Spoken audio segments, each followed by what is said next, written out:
नमस्कार, मी आपला मित्र योगेश चौधरी. आपण आज आलो आहोत एका शेतावरती आणि माझ्यासोबत एक शेतकरी आहेत जे आमचे सासरे बुवा लागतात, आमच्या भावांचे सासरे आहेत आणि त्यांच्याकडे येण्याचा योग आला. गावाचं नाव आहे साखरखेडा, नंतर तालुका आहे सिंदखेड राजा, असंच ना. म्हणजे सिंदखेड म्हणजेच मा जिजाऊ साहेबांचं जन्मस्थान आणि त्या तालुक्यामधलं हे साखरखेडा गाव आहे. आणि या गावामधील एक शेतकरी आपल्या समोर आहेत, त्यांची आपण मुलाखत घेणार आहोत. साहेब, आपलं नाव सांगा. माझं नाव शिवाजी शंकरराव जाधव.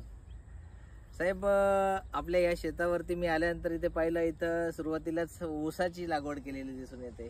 साधारण ऊस आपण या ठिकाणी आपण कुठल्या कुठल्या प्रकारचे पिकं घेतात ते तेवढ्यात आम्ही सांगा, आपल्याला सांगा. ऊसाची 86-032 ही जात आहे आणि ही कारखान्याच्या साखर कारखान्याकरता अतिशय उपयुक्त आहे आणि साखर उतारा पण याचा चांगला असतो. म्हणजे हा साधारण साखरेचा जो तो ऊसाचा जो प्लॉट आहे तो किती एकर मध्ये? तो 2 एकर मध्ये आहे हा प्लॉट. 2 एकर मध्ये आणि याची लागवड फेब्रुवारी मध्ये झालेली आहे. आता तो किती दिवसात तयार होईल? आता या फेब्रुवारी मध्ये याची काढणीला येईल. तो आता म्हणजे 1 वर्ष लागतो. 1 वर्ष पूर्ण लागतं. एक महत्वाचा असा मुद्दा आहे की 1 वर्षामध्ये ऊसाचं पीक घेतलं जातं.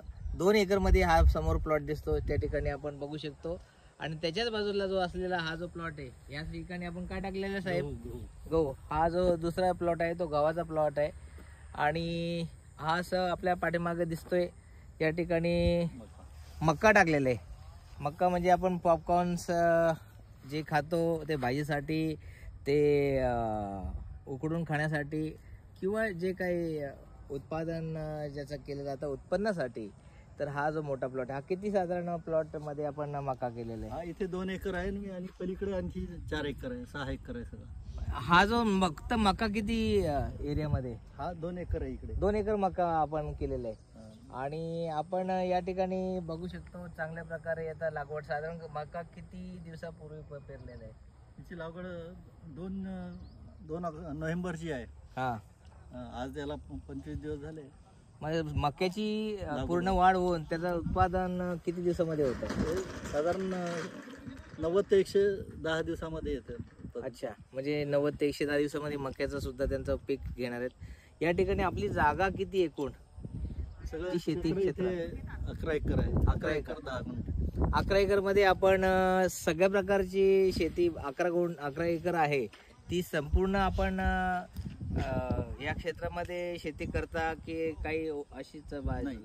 पूर्ण क्षेत्रामध्ये आपण याची लागवड करतो शेताची. मग याच्यामध्ये मला तर वाटतं वेगवेगळ्या प्रकारचे पिकं मला इथे घेताना दिसत आहे. आपण कुठली कुठली पिकं घेताय? आपण जाता आपण बघूया. आपण इथं हंगामी पिकं म्हणजे खरीप हंगाम. हा, खरीप हंगामात आपण सोयाबीन आणि कॉटन घेतो. हा, आणि रब्बी मध्ये साधारण गहू, हरभरा, मका आणि ऊस हे हंगामीच लागवड असते ऊसाची. मग हा जो आपण प्लॉट बघतो या ठिकाणी मका आपण पेरलेला आहे. मका चांगल्या प्रकारे या ठिकाणी बघू शकतो आपण. हे मक्याचं जे रोप आहे ते साधारण याला 25 दिवस झालेले आहेत. आणि 25 दिवसामध्ये याला चांगल्या प्रकारे या ठिकाणी सगळीकडे हिरवगार असं मक्याचं रोप आपल्याला इथे या ठिकाणी आलेले दिसून येतात. तर मक्याच्या अगोदर आपण कुठल्या प्रकारची शेती इथे केली होती या प्लॉट मध्ये? इथे सोयाबीनची पेरणी केली होती. सोयाबीन निघाल्यानंतर आता हे मकाची लागवड केलेली. मग सोयाबीन किती दिवसामध्ये होतं? सोयाबीन 90 ते 110 दिवसामध्ये सोयाबीन येतं. सोयाबीनचं किती पीक घेतलंय यावेळेस आपण? यावर्षी अति पावसामुळं हा, आणि उत्पन्नच निघाला नाही. ओके. म्हणजे यावर्षी पावसाने धोका दिल्यामुळं, जास्त पाऊस पडल्यामुळं जो शेतकऱ्याला नुकसान सोसायला लागलं, त्यामध्ये आपण एक शेतकरी आहात. मग हे शेती आपण करता, तर हे शेतीसाठी तुम्ही कुठल्या प्रकारच्या शेतीसाठी कर्ज घेता का, कसं काय? आम्ही दरवर्षी क्रॉप लोन घेत असतो. हा, क्रॉप लोन घेता. म्हणजेच शेतकऱ्यांसाठी सरकारने जी योजना केलेली आहे शेती पूरक व्यवसाय करणाऱ्या लोकांसाठी, शेतकऱ्यांसाठी, म्हणजे शेतीसाठी कर्ज योजना असते. आणि ती कर्ज योजना त्याच्यामध्ये तुमच्या क्षेत्रावरती अवलंबून अशा प्रकारची काही किंमत असते. तर या 11 एकरमध्ये आपल्याला किती प्रकारची कर्ज सरकार देत असतो बँकेकडून? ते क्रॉप लोन देतात ते, आणि दरवर्षी आम्ही ते भरल्या जात नाही. दरवर्षी काही नाही काय प्रॉब्लेम असा अडचण असतात, पिकं उत्पन्न होत नाही, आम्ही ते दरवर्षी रिन्युअल करत असतो. मग त्याच्यामध्ये तुम्हाला कर्ज माफी मिळते का? नाही, कर्जमाफी नाही मिळत, पण व्याज वगैरे त्याला सूट माफी होते.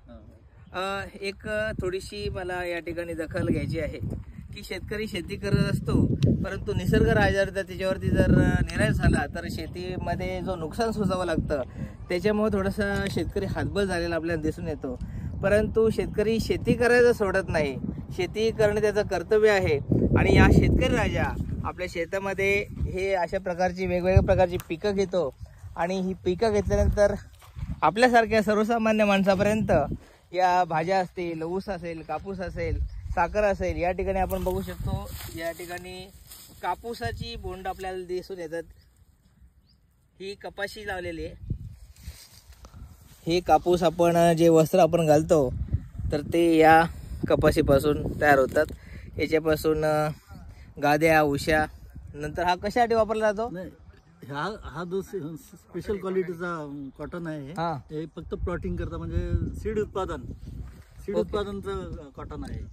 ही स्पेशल क्वालिटी. हे पुढच्या वर्षी लागवडी करता बियाणं तयार होतं. अच्छा, म्हणजे ही जी लागवड त्यांनी केलेली आहे हे स्पेशल प्रकारचं हे कॉटन सीड आहे, आणि याच्यापासून ज्या सीड्स असतात या सीड्स ते बाहेर काढतील आणि पुढच्या वर्षी याच सीड्सचा म्हणजे बियांचा वापर करून आपल्या शेतामध्ये शेती करतील, आणि उत्पादन काढलेलं जे कापूस आहे त्याच्यापासून चांगल्या प्रकारचं उत्पन्न करतील. अशा प्रकारची ही संकल्पना आहे. साधारण अंकुर सीड कंपनीसाठी का? अच्छा, मग ते तुम्ही कंपनीलाच देता का? कंपनीला. आणि याचा भाव पण चांगला मिळतो. 30,000 रुपये क्विंटल प्रमाणे भाव मिळतो. 30,000 क्विंटल प्रमाणे भाव मिळतो. म्हणजेच ही त्याच्यामध्ये पण क्वालिटी असतात. हा, प्रकार म्हणजे वेगवेगळे हे असतात त्याच्या, परंतु ही सर्वात चांगल्या प्रकारची क्वालिटी. चांगल्या प्रकारची म्हटल्यापेक्षा आता प्रत्येक कंपन्याच्या चांगल्याच प्रकार. अच्छा. परंतु हे आपण बघू शकतो, हे जे कपाशी याला म्हणतात ना, कापूस, याच्यापासून बनला जातो. आणि हे जे लागवड केलेलं आहे क्षेत्र आहे, किती क्षेत्र आहे? हे साधारण 2 एकर आहे. 2 एकर मध्ये आपण कापूस लावले. कापसाची लागवड कधी केली होती आणि कधी त्याची त्या बाहेर काढतात? जून मध्ये याची लागवड झाली होती, आणि आता याचं क्रॉसिंग वगैरे होऊन आता हे डिसेंबर मध्ये हा कॉटन निघून जाईल. डिसेंबरला काढलं जाईल. डिसेंबर नंतर मग इथे ऊस लागवड होईल. या ठिकाणी दाखवू शकता आपण साहेब, इकडे बघा. ही जी बोंड लागलेली आहेत या ठिकाणी, हे बघा 1 2 3 4, हे बघा 5 6 7 8 9 10 11 12 13, म्हणजे एका झाडाला जवळजवळ मला वाटते 100 बोंड असतील. म्हणजे ही चांगल्या प्रकारचं हे जे रोपटं आता मोठ्या प्रमाणात झालेलं आहे, आणि चांगल्या प्रकारचं याच्यातून उत्पादन निघेल, उत्पन्न मिळेल अशा प्रकारची थोडीशी आशा शेतकऱ्यांना आहे. पावसामुळं यावर्षी याचंही उत्पन्न घटलेलं आहे. पावसामुळे याच्यावर ते सुद्धा परिणाम घटलेलं आहे. पण एक शेतकरी म्हणून तुमच्याकडे बघण्या अगोदर मला असं समजलेलं आहे की तुम्ही शेती नंतर म्हणजे एक कर्मचारी होतात, बरोबर आहे? सरकारी नोकरी आपण केलेली आहे, तर आपण कुठे होतात आणि काय करत होतात तिकडे जा सांगा. मी MSCB ला इंजिनियर होतो, आणि माझे 2014 मध्ये मी रिटायर झालो. तेव्हापासून मी शेती करतो, आणि मुळातच मला शेतीची खूप आवड होती लहानपणापासूनच, त्याच्यामुळे मी शेती आवडीनं करतो. मग शेती करत असताना म्हणजे तुम्ही आयुष्यामध्ये संपूर्ण सर्व्हिस केली, हो बरोबर आहे? किती वर्ष सर्व्हिस केली आपण? 34 वर्ष सर्व्हिस केली. तुम्ही त्या ठिकाणी कुठल्या पदावर होतात? मी सब इंजिनियर पासून असिस्टंट इंजिनियर पर्यंत. म्हणजे आपल्या समोर जे शेतकरी उभे आहेत ते नुसते शेतकरी नसून त्यांनी आपल्या लाईफमध्ये, जीवनामध्ये एक चांगल्या प्रकारे त्यांनी सर्व्हिस केलेली आहे, आणि ते एक इंजिनियर आहेत. एक अभिमान वाटतो की एक इंजिनियर असलेली व्यक्ती आपल्या समोर आहेत, आणि त्यांनी स्वतःच्या स्वकष्टाने ही 11 एकर जमीन विकत घेतलेली आहे. आणि या 11 एकर जमिनीमध्ये ऊस असेल, कापूस असेल, मका असेल, सोयाबीन असेल, गहू असेल, अशा सगळ्या प्रकारची वेगवेगळ्या प्रकारे त्यांनी या ठिकाणी पिकं घेतलेली आहेत. आणि नक्कीच आपल्याला अभिमान वाटतो आणि गर्व वाटतो की शेतकरी राजा आपल्या समोर आहे. एक सुशिक्षित शेतकरी आणि एक इंजिनियर शेतकरी आपल्या समोर आहेत. आपल्याला काय सांगावं वाटेल शेतकऱ्या बांधवांसाठी, काय मेसेज द्यावासा वाटेल? बस शेतकऱ्यांना मालाला भाव नसल्यामुळं शेतकरी खूप हातात झालेले आहे. आणि त्यात शेतकऱ्यांना तेवढा इंटरेस्ट राहिला नाही शेतीमध्ये. आणि नवीन पिढी जी आहे ती शेतीमध्ये यायला तयार नाही. त्याचं कारण जसं आहे की लागलेला खर्च निघत नाही, उत्पादन निघत नाही. ही कुठेतरी आपल्याला खंत वाटते की आताची जी नवीन पिढी आहे ती शेतीकडे वळायला मागत नाही. कारण शेतीमध्ये आलेलं पीक या निसर्गामुळं कधी तो पीक हातातून आलेलं निसटून जाईल आणि अगदी घशाशी आलेला त्यांचा जो घास आहे तो निघून जाण्याची शक्यता असते. त्यामुळे नवीन पिढी याच्यामध्ये वळायला मागत नाही. परंतु जुने खरे शेतकरी जे आहेत, हाडाचे शेतकरी म्हटलं जातं, ते आपली शेती सोडायला काही मागत नाहीत. परंतु सगळ्यांनी जर शेती सोडली तर मग बळीराजाने किंवा शेतकऱ्यांनी जर शेती पिकवली नाहीत तर तुम्हाला आम्हाला खायला मिळणार नाही, मला असं वाटतं. म्हणून म्हणतात शेतकरी राजा हा जगला पाहिजे. शेतकरी हा लोकांचा पोशिंदा आहे आणि शेतकऱ्याला आपण कुठेतरी सपोर्ट केला पाहिजे. सरकार तुम्हाला ज्या नुकसान भरपाई होते त्याची काय भरपाई वगैरे देत असतो का? हो, नुकसान भरपाई चांगली मिळून राहिली. आताच्या 3-4 वर्षात या सरकारमध्ये भरपाई चांगली मिळाली. म्हणजे एक नशिबाची चांगली गोष्ट साथ दिलेली आहे की जेव्हा अशा प्रकारचे अतिवृष्टी होते किंवा नैसर्गिक जेव्हा धोका निर्माण होऊन या शेतीला जेव्हा नुकसान होतं त्यावेळी शेतकऱ्यांसाठी सरकारने ज्या काही योजना काढलेल्या आहेत त्या योजनेचं नक्की त्यांना नुकसान भरपाई त्याच्या अंतर्गत दिली जाते. आपण ज्या बँकेतून लोन घेता तेव्हा ही जी शेती केली जाते त्या शेतीसाठी विमा काढला जातो. विमा आपण विमा काढता का? पीक विमा काढता ना? पीक विमा नक्कीच काढला पाहिजे शेतकऱ्यांनी. कारण एक जो सुदृढ आणि सक्षम शेतकरी असतो त्यांनी त्याच्या भविष्याची योजना करून पीक विमा जर काढला तर अशा प्रकारे जे संभाव्य धोके निर्माण होतात त्या धोक्यांची विमा असल्यामुळं तुमची जी मनाची मानसिक तणाव जो आहे तो नक्कीच कमी होतो. एक मी सुद्धा जिल्हा बँकेमध्ये काम करत असल्यामुळे, अधिकारी असल्यामुळं आम्ही सुद्धा आमच्या ठाणे जिल्हा मध्यवर्ती सहकारी बँकेकडून अशा प्रकारची शेतीसाठी पिकांसाठी आम्ही कर्ज देत असतो. आणि त्याच्यामध्ये जे हेक्टरी अशा अमुक म्हणजे अशी रक्कम फिक्स असते 75,000 रुपये आम्ही हेक्टरी पिकं कर्ज देत होतो. आणि 1 वर्षापर्यंत तुम्ही जर ते फेडलं तर कुठल्याही प्रकारचे विना व्याज परतावा तुम्हाला ते कर्ज दिलं जात होतं. म्हणजे अशा प्रकारची आम्ही अजून सुद्धा ती योजना राबवतोय आणि शेतकरी जो आहे तो चांगल्या प्रकारे त्याचा फायदा घेतोय. काही शेतकरी फायदा घेतात तर काही शेतकऱ्यांना तो फायदा करता येत नाही. कधी कधी जे चांगले शेतकरी आहेत ते शेतकरी आपल्या शेतातून नक्कीच कष्टातून सोनं पिकवतात आणि ह्या त्यांच्या स्वतःचा कुटुंबाचा उदरनिर्वाह करतात. आणि शेतकरी राजा जो आहे तो त्याची शेती करायचं काही सोडत नाही.